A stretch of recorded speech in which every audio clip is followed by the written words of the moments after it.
atomic power plant in the city of Kiev was damaged, and there is speculation in Moscow that people were injured and may have died.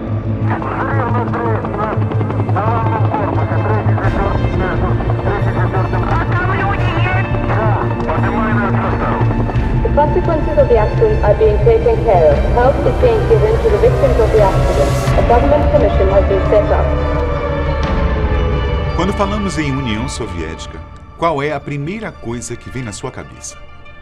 A União das Repúblicas Socialistas Soviéticas pode te lembrar o Partido Comunista, a Revolução Russa, os bolcheviques, Vladimir Lenin, Exército Vermelho ou mesmo Joseph Stalin.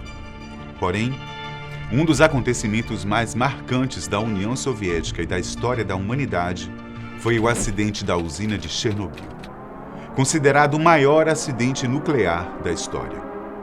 Como ocorreu? Por que aconteceu? Quais foram as consequências para a União Soviética e para o resto do mundo? Vamos com calma. No vídeo de hoje, eu tentarei contar com detalhes como foi esse acidente. De início, começarei falando sobre a União Soviética e a energia nuclear. Mas antes de mais nada, você sabe para que serve a tecnologia nuclear? Sua principal finalidade é produzir energia elétrica. Uma usina nuclear aproveita o calor emitido de uma reação, aquece a água até se tornar vapor. Com isso, o vapor é usado para movimentar uma turbina. A reação nuclear pode acontecer controladamente em um reator de usina nuclear ou descontroladamente em uma bomba atômica. Até aqui, tudo bem? Então vamos adiante. A usina nuclear de Obninsk foi conectada à rede elétrica em junho de 1954, se tornando a primeira usina nuclear conectada à rede no mundo, ou seja, o primeiro reator nuclear que produzia eletricidade industrialmente, mesmo que em pequena escala. O local era símbolo do triunfo da União Soviética durante a Guerra Fria e foi usada tanto para fins civis quanto militares. Além de ser a primeira usina nuclear do mundo, Obninsk foi também a primeira a ser desativada corretamente. Anos depois, exatamente no dia 15 de agosto de 1972, deu-se início à construção da central nuclear de Chernobyl, perto da cidade de Pripyat, na Ucrânia, a 16 quilômetros da fronteira entre a Ucrânia e a Bielorrússia. Como eu citei anteriormente, as usinas nucleares são usadas para gerar energia para o país e, obviamente, construíram a usina de Chernobyl justamente para isso. Mas, antes de ter a usina, eles precisavam ter uma cidade para os trabalhadores de Chernobyl morarem. E aí veio a ideia de construir uma cidade chamada Pripyat, mesmo nome de um rio que passa no local. Pripyat foi fundada em 4 de fevereiro de 1970, mas foi oficialmente proclamada como cidade em 1979. E aqui começa a nossa história sobre o acidente de Chernobyl. A estrutura da cidade era magnífica. A área tinha cerca de 13 mil apartamentos, quase 100 escolas e um hospital, e um centro administrativo central familiar para planejamentos urbanos soviéticos. Para a época, Pripyat tinha uma arquitetura moderna, com 160 grandes blocos de apartamentos que tinham sido financiados pelo Estado. Ou seja, as pessoas moravam em um lugar com uma ótima estrutura, ao lado da usina onde trabalhavam. E tinham tudo que uma família precisava para ser feliz. A usina de Chernobyl tinha 4 reatores nucleares RBMK-1000. Só para vocês terem uma ideia, esses reatores produziam aproximadamente 10% de toda a energia elétrica consumida pela Ucrânia. Dentro dos reatores, havia pastilhas de urânio-235 que ficavam em compridas varetas metálicas, mergulhadas em um tanque de água. Os reatores eram cobertos por uma grande e espessa armadura de grafite. Mas qual era a função do grafite em volta dos reatores? O mineral servia como uma espécie de moderador das reações nucleares. A partir do grafite, era feita a desaceleração dos nêutrons emitidos pelas fissões nucleares, fazendo deles nêutrons térmicos. Assim, a energia emitida pelos nêutrons térmicos era transferida para o mineral em forma de calor. Então, Ao entrar em contato com as paredes de grafite, o calor era absorvido pela água que acabava evaporando de forma controlada. Ou seja, o mineral grafite era usado como um tipo de moderador, algo que trazia segurança para a usina. Bom, ao menos isso era o que os engenheiros pensavam. Porém, as coisas em Chernobyl não aconteceram como planejado. Mas, vamos aos fatos. No ano de 1986, um funcionário soviético afirmou que era praticamente impossível haver um colapso nuclear. Segundo ele, as chances de isso acontecer eram de 1 para cada 10.000 anos. Nessa época, a usina nuclear de Chernobyl fornecia energia elétrica a partir de 4 reatores de 1.000 megawatts, além de 12 reatores adicionais que estavam em construção. No mês de abril do mesmo ano, exatamente no dia 25, os técnicos resolveram fazer um teste.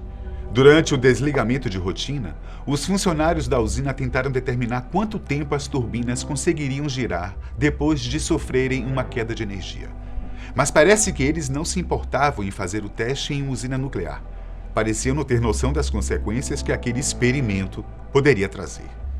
Esse teste já até tinha sido realizado 1 ano antes, quando foi relatado que as turbinas haviam parado. Então, para tentar resolver o problema, os especialistas soviéticos tiveram a ideia de colocar novos dispositivos, que foram instalados ao longo dos anos e precisavam ser testados. Mas o teste, como vocês devem saber, foi um verdadeiro fiasco. O acidente foi causado simplesmente por erros humanos e violações de procedimentos de segurança. Durante o tal teste, o operador da usina cometeu erros que nunca deveria ter cometido. Um deles foi a desativação do mecanismo de desligamento automático do reator. Outro erro crucial foi o desligamento de 4 das 8 bombas de água que faziam a refrigeração. Eu vou tentar contar exatamente em qual horário aconteceu cada erro cometido pelos operadores. Às 1h05 do dia 26 de abril, o fluxo de água aumentou e às 1h23 o teste teve início. A situação não parecia ser perigosa e os operadores não tinham consciência do perigo que corriam. Quando o fluxo da água decresceu, a turbina foi desconectada do reator e aumentou o nível de vapor no núcleo. As bolsas de vapor iam se formando nas linhas de resfriamento. O mineral grafite, o moderador que eu citei anteriormente, tem um grande coeficiente vazio positivo. O que isso significa? Bom, eu também tive dificuldades para entender. O grande coeficiente de vazio positivo do mineral indica que a potência do reator aumenta de forma muito rápida na ausência da absorção de nêutrons da água, deixando a operação do reator perigosa. Foi então que, a 1h23 e 40 segundos, os operadores acionaram o botão AZ5. Esse botão era um procedimento para a extinção do reator nuclear de emergência, que consistia em inserir no núcleo do reator todas as hastes de emergência e controle. Mas não adiantou. Por volta de 1h23 e 47 segundos, a potência do reator aumentou e bum! Um buraco no teto do reator foi aberto. Na área, foi registrado até um evento sísmico por causa da explosão. No momento em que a equipe percebeu o estado em que o reator se encontrava, a reação nuclear estava instável e a quantidade de energia produzida era assustadora. Só para vocês terem uma ideia, nesse momento, a energia produzida pelo reator nuclear já ultrapassava 100 vezes a sua potência usual. Existia uma tampa que pesava incríveis 1.000 toneladas em cima do reator, mas ela não foi suficiente para conseguir deter a explosão. Nesse momento, a explosão lançou quantidades inimagináveis de radiação no ar. E o pesadelo dos soviéticos começava. Surgiram nuvens radioativas no ar, liberando na atmosfera o equivalente a 500 bombas de Hiroshima. Mas o Partido Comunista Soviético ainda não tinha noção do tamanho do problema. Ou melhor, até tinha noção. Mas preferiu não criar um alerta e elaborou sua própria versão dos fatos. Poucas horas depois do acidente, Mikhail Gorbachev, líder da União Soviética, recebeu um telefonema que o avisou sobre a explosão na usina. Mas as informações diziam que, aparentemente, o reator estava intacto. O próprio Gorbachev disse, tempos depois, que no dia do acidente, ele não sabia que o reator tinha explodido e lançado material radioativo no ar. Naquela época, Gorbachev era o homem mais poderoso da União Soviética e não fez questão de fazer um alerta para os outros países sobre o acontecimento. O líder soviético, então, ordenou que Boris Sherbina, que era vice-presidente do Conselho de Ministros, fosse investigar as causas da explosão e as possíveis consequências que o acidente poderia causar. Enquanto tudo isso acontecia, as horas iam passando e a radiação se espalhava cada vez mais, e as pessoas iam sendo contaminadas. 24 horas depois do acidente, um helicóptero voou sobre o local da explosão, deixando Sherbina e as pessoas que o acompanhavam em estado de choque. Muitos que trabalhavam em Chernobyl não acreditavam no que estava acontecendo.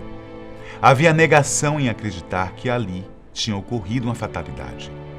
O governo ainda estava digerindo aquela situação. No começo, eles tentaram esconder o acidente, tentando minimizar as informações publicadas. Na verdade, eles passaram alguns dias tentando entender a situação, tentando entender qual era a gravidade do acidente.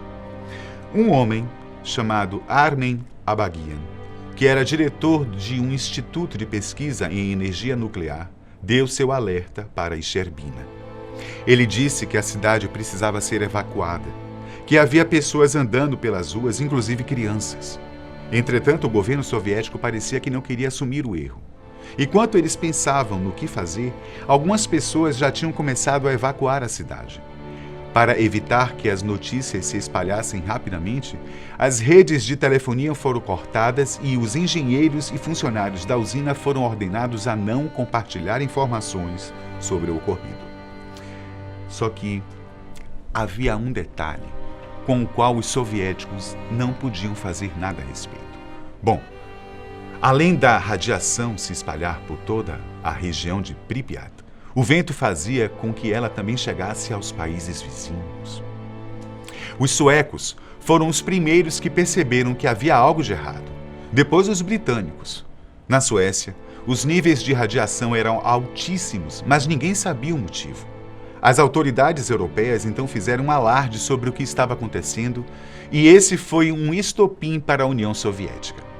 Foram necessárias semanas para que o governo soviético começasse a soltar as informações. Até mesmo os cidadãos não estavam sabendo de nada. Eles se informavam por rumores ou pela mídia estrangeira. Quando a União Soviética assumiu que o problema era mais grave do que se imaginava, o governo começou a agir. A população da cidade começou a evacuar o local cerca de 36 horas depois do acidente. A ordem de evacuação fez com que os cerca de 50 mil habitantes da cidade fossem retirados de lá em 1.200 ônibus. Um fato engraçado é que, quando um acidente nuclear acontece, tudo fica contaminado. Roupas, casas, automóveis, qualquer coisa que estivesse na cidade precisou ser deixada lá. Os moradores da cidade foram obrigados a deixar, além dos pertences, os animais domésticos. Feito isso, era hora de pensar em algo que fizesse a emissão de radiação parar. Logo depois do acidente, bombeiros foram convocados para apagar o incêndio. Mas como isso não adiantou, helicópteros decidiram jogar areia e boro para tentar conter o fogo e diminuir a dispersão do material radioativo. Mas essas soluções não eram bastante para minimizar as consequências do acidente. O governo então resolveu fazer de outra forma. Eles então resolveram chamar milhares de pessoas para conter os danos. Essas pessoas eram bombeiros, operários, mineiros, cientistas e soldados. Chamados de liquidadores, essas pessoas estavam fadadas a salvar a vida de outras pessoas, mesmo que isso custasse as suas próprias vidas. Alguns dos liquidadores trabalhavam em lugares com níveis de radiação altíssimos. Uns limpavam as cidades, enterravam objetos contaminados, faziam evacuação da população, reviravam o solo e houve até os que foram ordenados a matarem os animais domésticos que tinham ficado na cidade. Para mim, o mais cruel de tudo isso era que muitas das pessoas que foram tentar limpar a sujeira feita não sabiam nem o que estava acontecendo. Elas não tinham noção do que a radiação podia fazer, dos seus efeitos no corpo humano e do que poderia também causar a morte. Mas o governo usava o patriotismo para incentivar essas pessoas, até porque alguém precisava fazer o trabalho sujo. As pessoas que mais tiveram contato com a radiação foram as que fizeram a limpeza do telhado da usina. Os soviéticos até tentaram usar robôs para fazer o trabalho de limpeza, mas eles não eram nada eficazes. O governo criou uma zona de exclusão em um raio de 30 quilômetros em torno da usina. Além das pessoas que moravam na cidade de Pripyat, cerca de outras 130 mil pessoas que moravam em pequenas comunidades também tiveram que evacuar. Mas o pior ainda estava por vir. 3 países foram os mais afetados: a Ucrânia, a Rússia e a Bielorrússia. Todos faziam parte da União Soviética. A maioria dos militares que ajudou nas missões de emergência morreu por causa da exposição à radiação. Em um curto prazo, questão de semanas, as pessoas começaram a surgir nos hospitais. Muitas com problemas de deterioração da medula óssea e com queimaduras graves. Sabe quantas pessoas foram afetadas com a radiação? Bom, agora vamos falar de números muito sérios. Um controverso relatório publicado pela Organização das Nações Unidas no ano de 2005 mostrava que o acidente tinha feito cerca de 4.000 vítimas nos 3 países mais afetados. Porém, um ano depois, o Greenpeace afirmou que o número de vítimas era cerca de 100 mil. Muita gente, não? Agora escutem essa.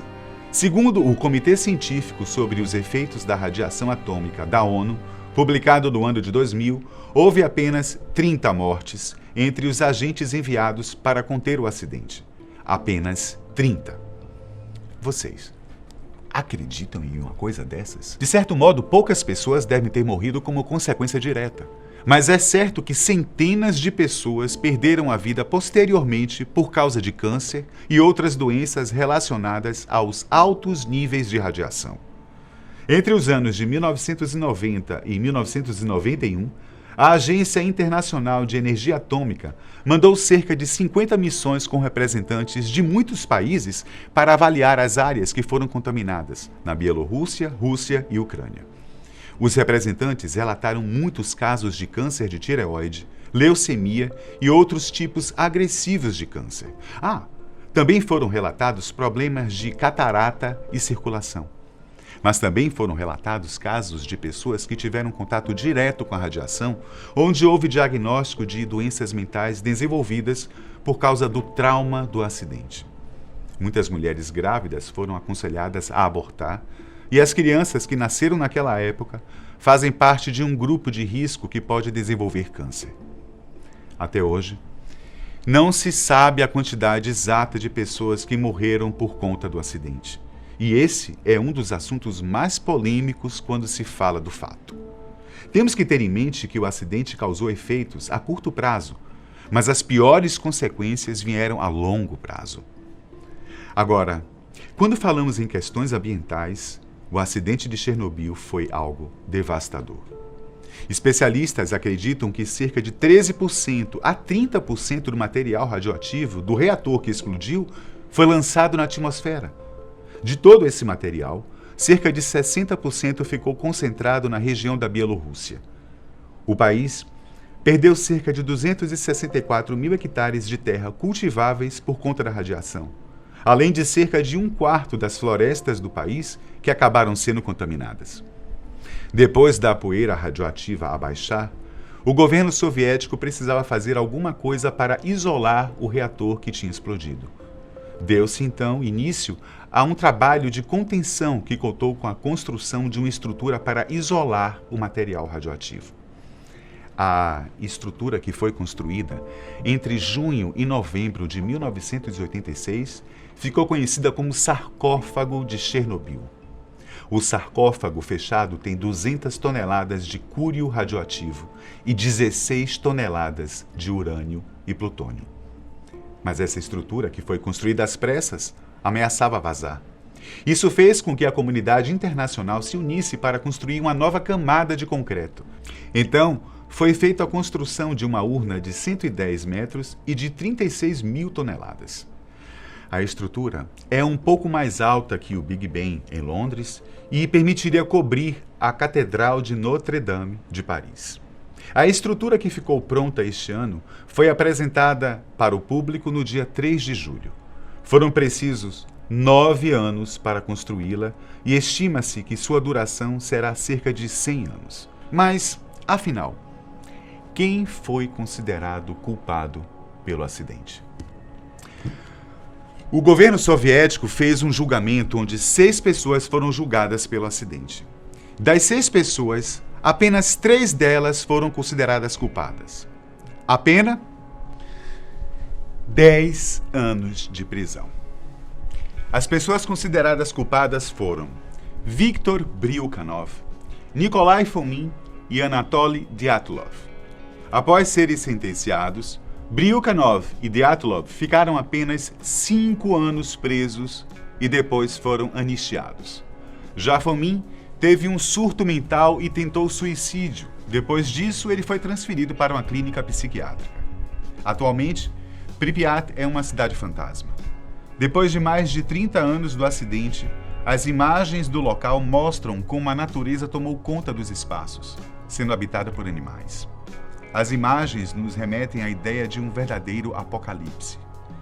No ano de 2011, Pripyat se tornou uma atração turística, mesmo ainda registrando altos níveis de radioatividade. Em 2018, estima-se que cerca de 60 mil pessoas visitaram Pripyat. Existem empresas que possuem autorização do governo da Ucrânia para visitar a zona de exclusão. Os guias são treinados pelo exército, sendo instruídos a proteger seus grupos em caso de algum incidente e a conter os turistas que queiram desrespeitar as normas. Teoricamente, não existe risco em passar um dia na zona de exclusão, mas as regras proíbem tocar em qualquer objeto, já que algumas coisas carregam níveis impressionantes de radiação. Durante os passeios, os turistas são submetidos a detectores de radiação e, em alguns casos, é necessário deixar para trás algumas peças de roupas, como sapatos. Muito se fala sobre quando a área de Chernobyl poderá ser habitada novamente. Alguns falam em milhares de anos. Alguns ambientalistas russos já falaram que demorarão cerca de 300 mil anos para a radiação se dissipar. Outros calculam que será preciso 20 mil anos para que a zona de exclusão volte a ser habitável. Mas uma coisa é certa: nós não viveremos para ver a região habitada novamente. Essa, caros amigos, foi a história do maior acidente nuclear da história da humanidade. Outro acidente famoso do tipo aconteceu no Brasil, na cidade de Goiânia. Mas esse assunto eu vou deixar para o próximo vídeo da Fatos Desconhecidos. Por hoje, é só isso. Até mais.